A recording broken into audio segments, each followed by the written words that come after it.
Recorded போட்டாச்சா? Hello hall, எல்லாருக்கும் வணக்கம். ஸோ இந்த வீடியோவில் என்ன பார்க்க போகிறோம் அப்படின்னு பார்த்தீங்கன்னா 2026க்கான எக்ஸாம்ஸ் என்னென்னலாம் வரப்போகுது, இன்னும் எவ்வளோ டேஸ் டைம் இருக்குது அப்படின்றது தான் சொல்ல போகிறேன். ஸோ எல்லாருக்கும் அது தெரிஞ்ச விஷயம் தான். நீங்கள் ஐபிபிஎஸ் கேலண்டர் பார்த்துருந்துருப்பீங்க. அந்த கேலண்டர் படி தான் நடக்க போகும்.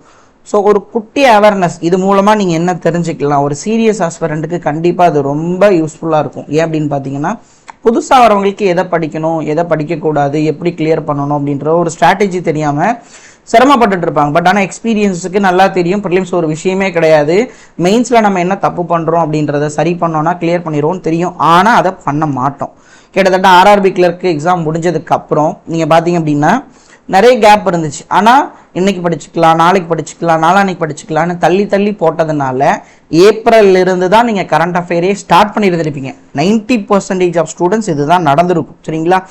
ஸோ அப்போ கரண்ட் அஃபேர் மட்டும் ஒரு ஃப்ளோவில் போகும்போது அதுவும் ஷுவரா இன்னைக்கு டேட் 28 அப்போ நான் அந்த வீடியோ போடுறேன், ஏப்ரல் 28, 2026. சரிங்களா? ஸோ இன்னைக்கு டேட் வரைக்கும் நம்ம கரண்ட் அஃபேர் ஃபிங்கர் டிப்பில் வச்சிருக்கோமா அப்படின்றதும் அந்த 90% ஸ்டூடெண்ட்ஸ் ஸ்டார்ட் பண்ணாங்க இல்லையா, அவங்கள்ட்ட போய் கேட்டோம் அப்படின்னா அதுவும் டவுட்டு தான். ஏன் கேப் விட்டுருப்பாங்க, எக்ஸாமுக்கு இன்னும் டைம் இருக்குது, பேசாமல் மார்ச்லேருந்து படிப்போமா, இந்த மாதிரி லேசினஸ்னால மட்டும்தான் உங்களுக்கு எக்ஸாம் கிளியர் ஆகாமல் போகுதே தவிர ஸோ இந்த தப்பை நீங்கள் பண்ணக்கூடாது அப்படின்றதுக்காக தான். ஸோ அப்கமிங் எக்ஸாம்ஸ்லாம் என்னென்ன, அந்த லெவல் எப்படி இருக்கும், எப்போ எக்ஸாம் வரும் அப்படின்றத ஒரு பிடிஎஃபாக கொண்டு வந்திருக்கேன். ஸோ ஒரு 95% இது அக்யூரேட்டாக இருக்கும். சரிங்களா? சேஞ்சஸ் இருக்காது, ஏன்னா நிறைய சோர்ஸ் ரெஃபர் பண்ணியிருக்கோம். பட் ஆனால் ஐபிபிஎஸோடது எல்லாருக்கும் தெரிஞ்சுதான், கேலண்டர் படி தான் நடத்த போகிறாங்க. அதில் எதுவும் சேஞ்சஸ் கிடையாது. எஸ்பிஐபிஓ ஒரு எக்ஸ்பெக்டட் மந்த் கொடுத்துருந்துருப்பாங்க. ஸோ டேட் நிறைய சோர்ஸில் ரெஃபர் பண்ணி கொண்டு வந்திருக்கு. ஸோ ஆர்பிஐ அசிஸ்டன்ட் தான் இந்த வருஷத்துக்கான ஃபர்ஸ்ட் எக்ஸாம். ஐ மீன் ஆர்பிஐ அசிஸ்டன்ட் வந்து எவ்ரி இயர் வரக்கூடிய எக்ஸாம் கிடையாது, 2 வருஷத்துக்கும் 3 வருஷத்துக்கு ஒரு முறை வரும். பட் பர்டிகுலராக இந்த 6 எக்ஸாம் மட்டும் என்ன பண்ணும் அப்படின்னா வருஷம் நமக்கு வந்துகிட்டே இருக்கும். சரிங்களா?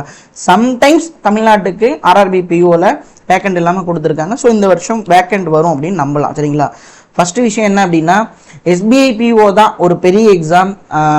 பேங்கிங் ஃபீல்டில் ஐபிபிஎஸ் நடத்துறதுல ஒரு ரெஸ்பான்சிபிலிட்டி, அந்த வேலைக்கு போனால் எவ்வளோ மரியாதை கிடைக்குதோ அந்த அளவுக்கு ப்ரெஷர் இருக்கும், அந்த அளவுக்கு சேலரி இருக்கும். ஸோ எக்ஸாமும் அந்த லெவலுக்கு தான் இருக்கும். டிஃபிகல்ட்டி லெவல் எப்படி இருக்கும் அப்படின்னா ஹை லெவலில் இருக்கும். பட் ஆனால் ஒரு சீரியஸ் ஆஸ்பிரண்ட்டுக்கு இது நல்லா தெரியும். தெளிவாக ஒரு விஷயத்த ஃபோக்கஸ் பண்ணோம் அப்படின்னா இந்த எக்ஸாம் கிளியர் பண்ணுறது ரொம்ப ஈஸி அப்படின்னு. எங்களுக்கு தெரியாதா 100 நாள் தான் இருக்கே அப்படின்னு சொல்லிட்டு நீங்கள் ஏன் புதுசாக இதில் வீடியோவில் சொல்லணும் அப்படின்னா, இப்போ பார்க்கும்போது தோணும், ஓகே இவ்வளோ நாள் நீங்கள் எப்படி ப்ரிப்பேர் பண்ணீங்கன்றது பிரச்சனை கிடையாது.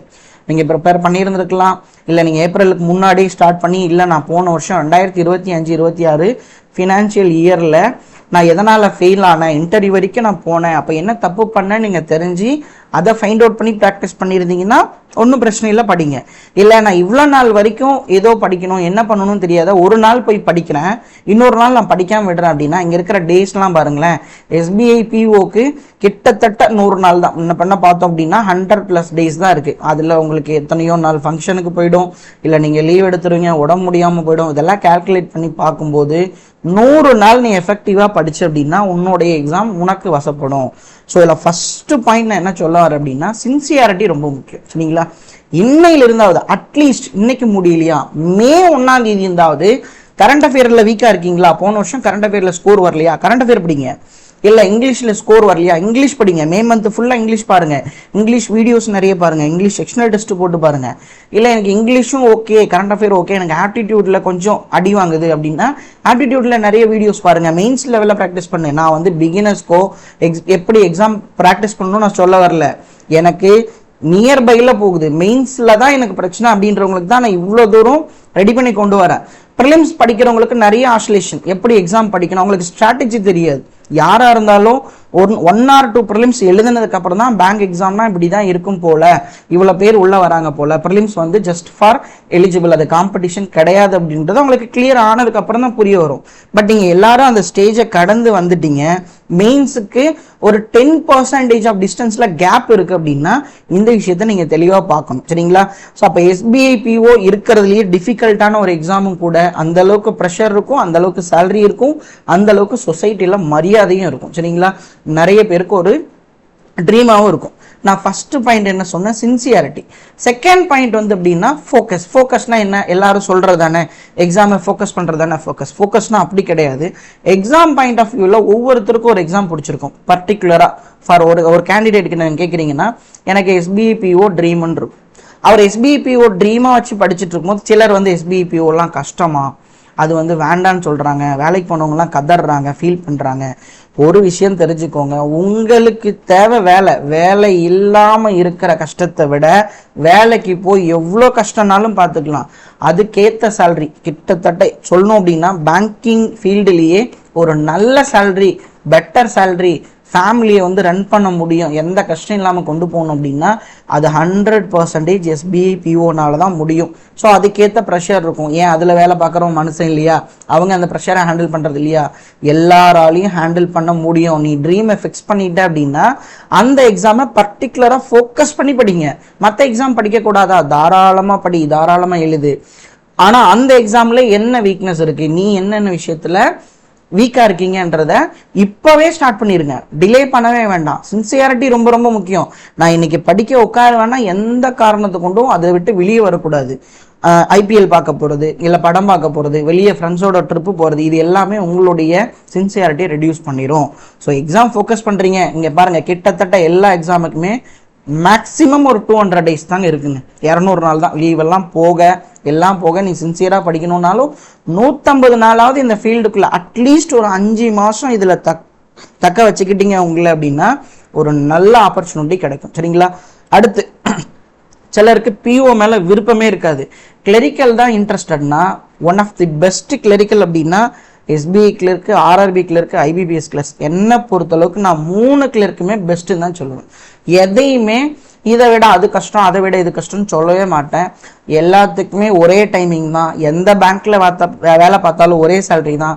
ஒரு 1000 ஒரு 500 பெருசாக டிஃபரன்ஸ் இருக்குமே தவிர எந்த சேஞ்சஸும் இருக்காது. இதில் என்ன பிரச்சனை அப்படின்னா ஒரே ஒரு விஷயம்தான், SBI அப்படின்னா வெளியே சொல்லும் போது உங்களுடைய ப்ரொஃபைல் மற்றவங்களுக்கு நீங்கள் சொல்லும் போது கொஞ்சம் ஒரு சிலருக்கு பெருமிதமாக இருக்கும். சரிங்களா? ஏன் சொசைட்டியில் ஒரு நல்ல மரியாதையான கொஞ்சம் ரிச்சான நம்ம ஃபீல் பண்ணுற மாதிரி ஒரு பேங்க் இருக்குமே தவிர எல்லா பேங்க்லேயும் கிளரிக்கல் அப்படின்றது சேம் போஸ்ட்டு தான், சேம் சேலரி தான். அப்போ கிளரிக்கல்னாலே பெஸ்ட்டு தான், கொஞ்சம் பீஸ்ஃபுல்லாகவும் இருக்கலாம். அதே சமயம் ஆஃபீஸருக்கும் கிளரிக்கலுக்கும் என்ன டிஃப்ரென்ஸ், சேலரியில் மட்டும்தான் டிஃப்ரென்ஸ்னா உங்களுக்கு என்ன சேலரி கொடுக்குறாங்களோ அதுக்கேற்ற ப்ரெஷர் கட்டாயமாக எல்லா பேங்க்லேயும் இருக்கும். இல்லை என் ஃப்ரெண்டெல்லாம் RRBயில் POவாக இருக்காரு, 5 மணிக்கே பிரான்ச்சை க்ளோஸ் பண்ணிடுறாங்க. ஸோ அவர்கிட்ட பர்டிகுலராக நீங்கள் உட்காந்து பேசி பாருங்கள், அதுக்கேற்ற ஒரு ப்ரெஷர் இருக்கும். அப்போ POலாம் பெஸ்ட். நிறைய பேருக்கு RRB PO ஒரு ட்ரீம் இருக்கலாம். அப்போ செகண்ட் பாயிண்ட் நான் என்ன சொல்லணும்னா ஃபோக்கஸ் அப்படின்னா, நான் இந்த வருஷம் போன வருஷம் RRB POவில் இன்டர்வியூ வரைக்கும் போயிட்டேன், நல்ல ஸ்கோர் எடுத்திருந்தேன், 90+ எடுத்திருந்தேன். பட் ஆனால் இன்டர்வியூவில் ஸ்கோர் ஃபுல் மார்க்கு போட்டாலும் கிளியர் ஆகாத அளவுக்கு மற்ற ஆஸ்பிரன்ஸ் ஸ்கோர் ஓவரால் எடுத்திருக்காங்க அப்படின்னா நான் இன்னும் கரண்ட் அஃபேர்லையோ இங்கிலீஷ்லையோ மார்க் ஏற்றணும் அப்படின்றவங்க வெயிட் பண்ணவே கூடாது. இன்னையிலிருந்தே RRB POக்கு மெயின்ஸ் டெஸ்ட் போடணும், RRB PO மெயின்ஸ் ரிலேட்டடான ரீசனிங் கொஷின்ஸை சால்வ் பண்ணணும், இங்கிலீஷை சால்வ் பண்ணணும், இல்லை DI பெரிய DI எடுத்து ப்ராக்டிஸ் பண்ணணும். கம்ப்யூட்டரை இப்போலேருந்து படிங்க, ஏன் எக்ஸாம் வந்தால் படிக்கணும். கம்ப்யூட்டர் அப்படின்ற ஒரு சப்ஜெக்டை எப்போ படித்தாலும் அது ஒரு ஸ்டாட்டிக் தானே, வருஷம் மாற போகிறது கிடையாது, இல்லை கரண்ட் அஃபேர் கிடையாது. இல்லை ஸோ அப்போ கரண்ட் அஃபேரையும் ரெகுலர் ப்ராக்டிஸையும் RRB POக்கு வச்சுக்கிட்டீங்க அப்படின்னாலே கிளியர் பண்ணிடலாம். சரிங்களா? ஸோ அப்போ கிளரிக்கல் அப்படின்றது காமன் தான், அதில் எந்த டிஃப்ரென்ஸும் கிடையாது. IBPS POக்கும் SBI POக்கும் பெருசாக டிஃப்ரென்ஸ் இருக்கா, அதுவும் பெரிய டிஃப்ரென்ஸ் கிடையாது. எல்லாமே ஆஃபீஸர் கேட்டகரி தான். ஒவ்வொரு பேங்க்கில் நீங்கள் செலக்ட் ஆகிறத பொறுத்து, இப்போ SBI PO நீங்கள் எழுதுறீங்க, கிளியர் பண்ணுறீங்கன்னா SBIல தான் வேலை பார்க்க போறீங்கன்னு தெரிஞ்சிடும். பட் ஆனால் IBPS PO அப்படி கிடையாது, நமக்கு ப்ரிஃபரன்ஸ் கொடுத்துருந்துருப்போம். Indian Bank, Canara Bank, Indian Overseas Bank, so அந்த மாதிரி ப்ரிஃபரன்ஸ் இருந்திருக்கும். நமக்கு சின்ன வயசுலேருந்தே ஒரு மைண்டில் ஒரு சின்ன வியாதி, எங்கள் ஊர் சரௌண்டிங்கில் இந்தியன் பேங்க் தான் இருக்குது, இல்லை எங்கள் ஊர் சரௌண்டிங்கில் கனரா பேங்க் தான் இருக்குது, எங்கள் ஊரில் இருந்து நான் கனரா பேங்க் வேலைக்கு போனால் தான் பெருமிதமாக இருக்கும் நினைப்போம். ஆனால் நம்ம எதில் கிளியர் பண்ணி ஜாயின் பண்ண போகிறோம் அப்படின்றது ரிசல்ட் வந்ததுக்கு அப்புறம் தான் தெரியும். அந்த ஒரு விஷயத்தில் மட்டும்தான் உங்களுக்கு ஏதோ பிடிக்காத மாதிரி ஃபீல் ஆகலாம். சிலருக்கு பேங்க் ஆஃப் மகாராஷ்டிரா வந்திருக்கலாம், பஞ்சாப் நேஷனல் பேங்க் வந்திருக்கலாம்.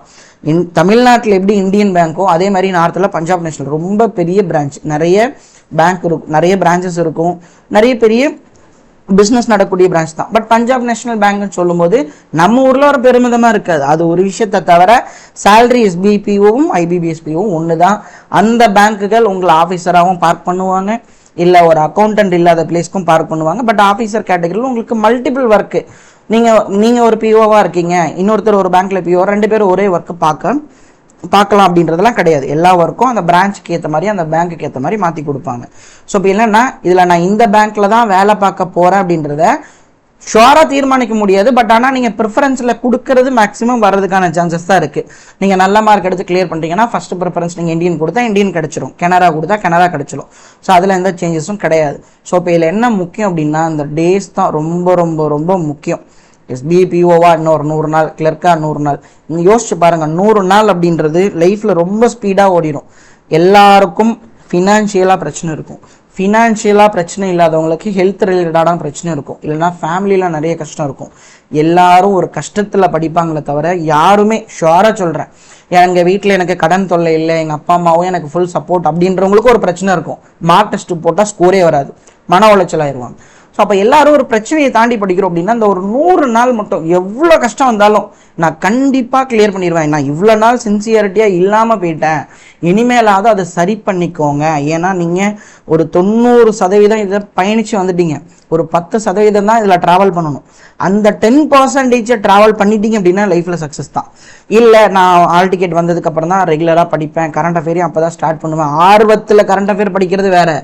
எல்லாரும் எல்லா மாதத்தோட ஃபர்ஸ்ட் வீக்கை மட்டும் தரவாக படிப்பான், செகண்ட் வீக்கை ஓரளவுக்கு படிப்பான், தேர்ட் வீக்கை தூக்கி தோற வச்சுட்டு ஃபோர்த் வீக்கை ஸ்டார்ட் பண்ணலாம்னு நினைக்கும் போது அடுத்த மாதம் வந்துடும். அப்போ இப்படி ஓடிட்டு இருக்கும்போது இந்த தப்பு பண்ணக்கூடாது. அப்போ என்ன பண்ணணும், ரெகுலராக படி, டெய்லி படி. அந்த சின்சியாரிட்டி அட்லீஸ்ட் ஒரு 100 நாள் ஃபாலோ பண்ணு, அடுத்தடுத்த எக்ஸாம்க்கு யூஸ் ஆகும்ல. அப்போ உன்னுடைய சின்சியாரிட்டி, ஃபோக்கஸ், அப்புறம் கன்சிஸ்டன்சி, இந்த இது ரொம்ப ரொம்ப முக்கியம். இந்த 3 விஷயத்த மட்டும் மினிமம் 5 மாதம் அடமானம் வச்சுடு, பத்திரமா வச்சுக்க சொல்லி கொடுத்துட்டு நீ பாட்டு படிச்சுட்டு இருங்க, சரிங்களா?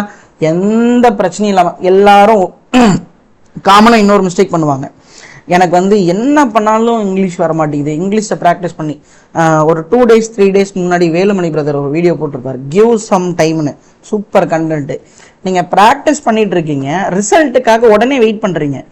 ரிசல்ட்டுக்காக எப்பயும் படிக்காதீங்க. நான் இன்னைக்கு படிச்சுட்டா நாளைக்கு ப்ராக்டிஸ் பண்ணால் எனக்கு ஸ்கோர் வரல. ரிசல்ட்டு தானாக வரும், உங்களை அறியாமலேயே உங்களுக்கான ரிசல்ட் உங்களை தேடி வரும். அது வரைக்கும் நீங்கள் ப்ராக்டிஸ் பண்ணுறதை தவிர எதையும் சேஞ்சஸ் இருக்கக்கூடாது, சரிங்களா?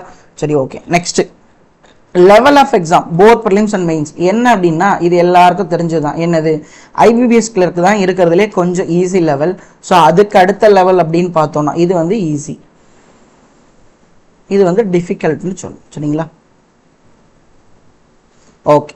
ஸோ இதுக்கு ஏற்ற மாதிரி நீங்கள் பிகினர்ஸாக இருக்கீங்க, இப்போ தான் பேங்கிங் ஃபீல்டுக்குள்ளே 1-2 ப்ரிலிம்ஸ் கிளியர் பண்ணி வந்திருக்கீங்க அப்படின்னா இந்த லெவலில் ப்ராக்டிஸ் பண்ணுங்கள். மெயின்ஸ் ஆகட்டும், ப்ரிலிம்ஸ் ஆகட்டும், செக்ஷனல் டெஸ்ட் எடுத்து ஸ்கோர் ஓரளவுக்கு பெட்டராக வருது, இன்னும் கொஞ்சம் அட்வான்ஸாக நான் கற்றுக்கிறேன் அப்படின்னா ஐபிபிஎஸ் கிளர்க் லெவலில் ப்ராக்டிஸ் பண்ணுங்கள்.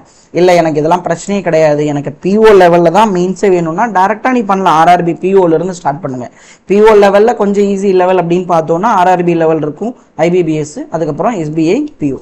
ஸோ ஓரளவுக்கு நான் ப்ரிலிம்ஸ்லேயும் கிளியர் பண்ணிடுவேன், மெயின்ஸ்க்கும் கிட்ட வரேன், எனக்கு மாடரேட் லெவல் இருக்குது அப்படின்னா இப்போ இருந்தே அந்த எஸ்பிஐ கிளர்க்கை ஃபோக்கஸ் பண்ணுங்கள். எஸ்பிஐ கிளர்க்கு ஒரு மாடரேட் லெவல், உனக்கு லோ லெவலும் ப்ராக்டிஸ் பண்ணுறதுக்கு யூஸ்ஃபுல்லாக இருக்கும், ஹை லெவலுக்கும் யூஸ்ஃபுல்லாக இருக்கும். ஏன், ரெகுலர் ப்ராக்டிஸ்க்கு ஒரு நல்ல சோர்ஸ் அப்படின்னா எஸ்பிஐ கிளர்க் ரிலேட்டடான செக்ஷனல் டெஸ்ட் போடுறதும் அதுக்கான வீடியோஸ் பார்க்குறது. ஸோ அதுக்கேற்ற கொஷின்ஸை நம்ம சால்வ் பண்ணுறதாகவும் இருக்கும், சரிங்களா? ஸோ அப்போ அட்லீஸ்ட் ஒரு மே மாதம் 1ஆம் தேதி இருந்தாவது சின்சியாரிட்டி அப்படின்ற ஒரு விஷயத்த உங்களுக்குள்ளே கொண்டு வாங்க. இல்லை நான் இவ்வளோ நாள் சின்சியாரிட்டியாக இல்லாமல் இருந்துட்டேன்னு வருத்தப்படாத, இன்னையில் இருந்தாது அதை கொஞ்சம் கொஞ்சமாக ஜென்ரேட் பண்ணி பூஸ்ட் பண்ணுங்க, உங்களுக்கான ரிசல்ட் கண்டிப்பாக கிடைக்கும். அது இல்லாமல் இனிமேல் நம்ம சேனலில் டே டைமில் பகலில் டெய்லி முடிஞ்ச அளவுக்கு டெய்லி பிஓ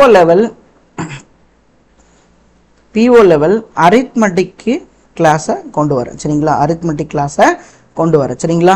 ரெகுலராக இருக்கும். அதை தொடர்ந்து இப்போது ஆர்பிஐ அசிஸ்டண்ட்டுக்கான மெயின்ஸ் வரப்போதா, ஸோ அந்த கிளாஸையும் ஸ்டார்ட் பண்ணுறோம். அது இல்லாமல் ஆர்பிஐ கிரேட் பி நோட்டிஃபிகேஷன் விட்டுருக்காங்க. ஸோ அதை அடுத்த வீடியோவில் எவ்வளோ வேக்கன்சி இருக்குது, எப்போ எக்ஸாமு, எப்படி அப்ளை பண்ணணும், யாரெல்லாம் எலிஜிபிள் அப்படின்றத டீட்டெயில்டு வீடியோவாக கொடுக்குறோம். அந்த வீடியோ வேணும் அப்படின்னா கீழே கமெண்ட் பண்ணிடுங்க. ஸோ உங்களுடைய ஷெட்யூலை நீங்கள் தான் ரெடி பண்ணணும், உங்களுடைய வீக்னஸை நீங்கள் தான் கண்டுபிடிக்கணும். யாரையும் டிபெண்ட் பண்ண வேண்டாம். இங்கே படிக்கலாமா, அங்கே ஸ்ட்ராட்டஜி கேட்கலாமா, இந்த சேனலில் ஸ்ட்ராட்டஜி நல்லா இருக்குமா, இதை பற்றி எதையுமே கவலைப்படாது. உனக்கு நல்லா தெரியும், நீ இந்த ஃபீல்டில் ஊறி போயிட்ட, நீ என்ன வீக்னஸாக இருக்கேன்னு உனக்கும் நல்லா தெரியும், எழுதிட்டு வரும்போதே தெரியும், ஷோராக தெரியும் கிளியர் ஆகுமா ஆகாதா, இல்லைனா டவுட்ஃபுல்லாக இருக்கும்.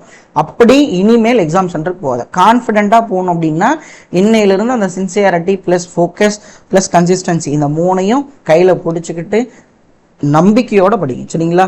And thank you so much. உங்கள் எல்லாரையும் நான் அடுத்த வீடியோவில் பார்க்குறேன். And bye bye.